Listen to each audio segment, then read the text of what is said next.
नमस्ते। मैं हूं डॉक्टर रीना जैन, अ नेचुरोपैथिक कैंसर न्यूट्रिशनिस्ट। आज हमारे पॉडकास्ट में एक बहुत ही खास गेस्ट है। एक ऐसे डॉक्टर जो सिर्फ मेडिसिन पर नहीं बल्कि हॉलिस्टिक अप्रोच पर भी बिलीव करते हैं।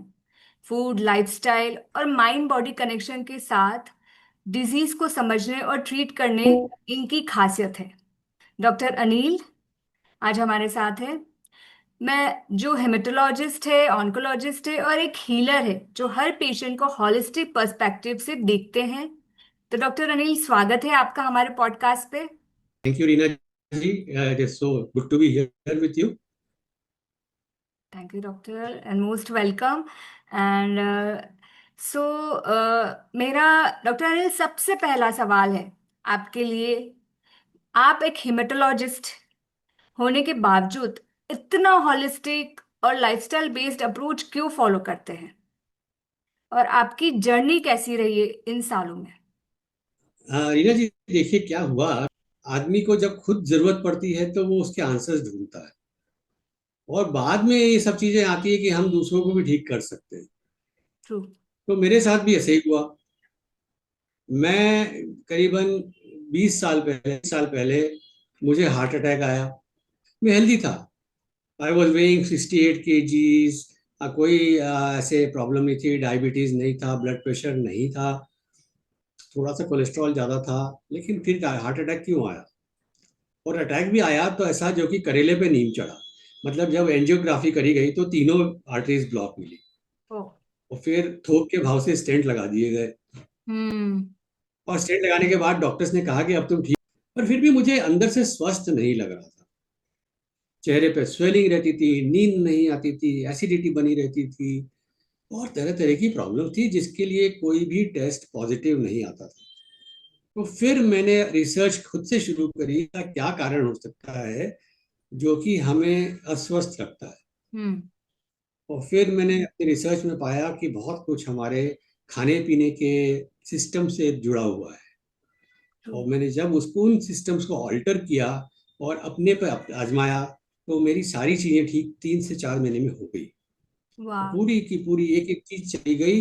नींद अच्छी हो गई, सूजन चली गई, वजन थोड़ा कम हो गया, एनर्जी लेवल बढ़ गया।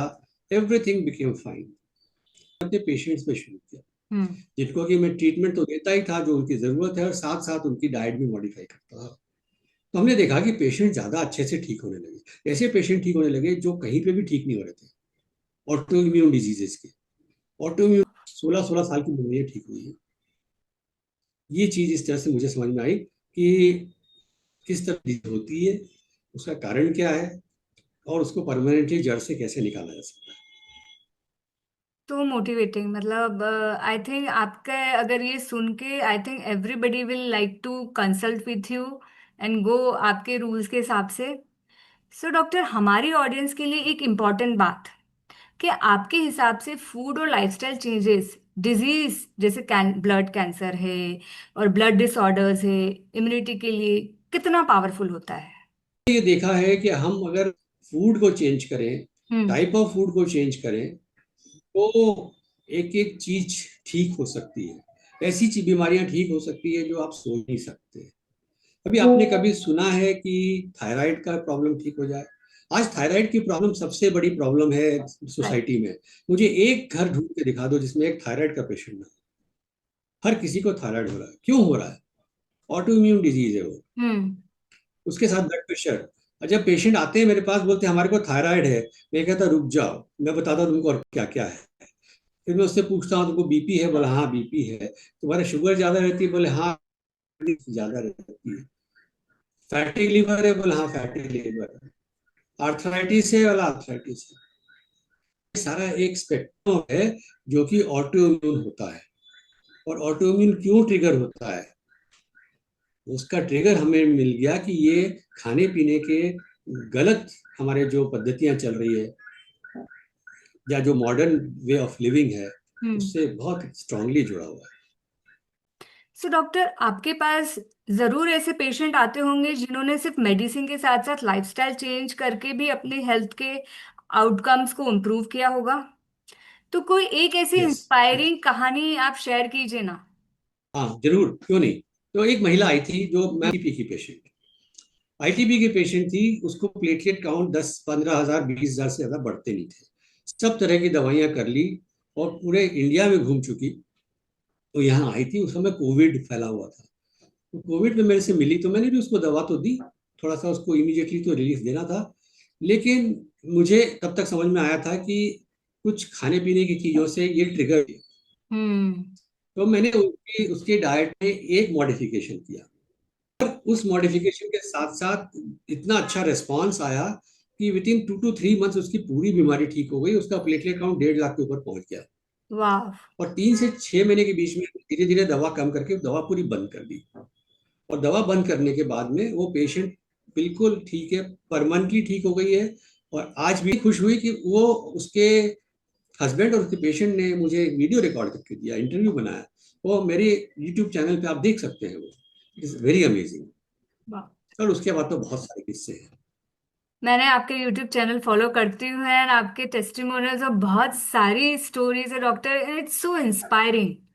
और वही मुझे आज आपको लाइक आई कॉल यू कि doctor I really want to do podcast with you, ताकि हमारी ऑडियंस भी देखे कि ये हेल्थ के लिए वो और सिंपल तरीका हमारे किचन से ही ढूंढ सकते हैं। कि लोग कंफ्यूज होते हैं कि सप्लीमेंट्स लेना है या नहीं, अल्टरनेटिव मेडिसिन का क्या रोल है। आपका एक्सपीरियंस में सबसे कॉमन मिसकंसेप्शन क्या है जो आप क्लियर करना चाहते हैं?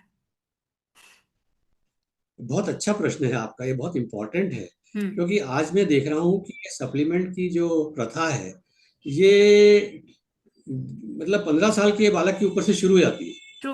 और वो एक दूसरे को सुन करके, इंटरनेट पे पढ़ के, जिम वाले ट्रेनर उनको बरगला करके क्या क्या नहीं खिलाते रहते हैं, है ना। जो कि एक एक्सेस होने के बाद में बहुत डैमेजिंग है।